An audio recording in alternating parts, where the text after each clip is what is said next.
ए राका राका मु कथा कहि पारे तू हेलु मुक किंतु आमे दी जण जाक चंद्रवंशी परिवारर सबु सुख दुखर मुक साक्षी।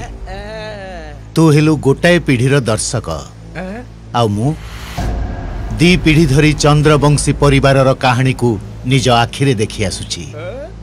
जो कहानी रे अछि जणे दशरथंकर पुत्र प्रेम,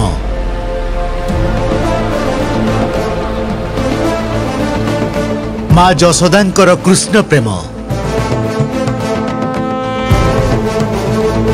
भाई भरतंकर भातृप्रेम,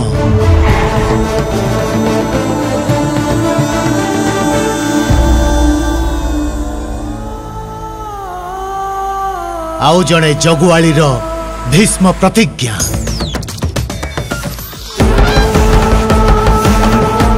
ये एक नियारा कहानी।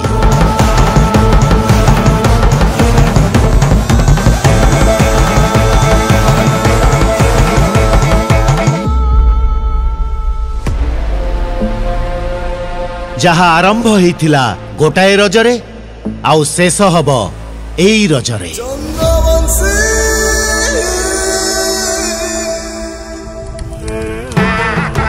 আমি ফিরবো।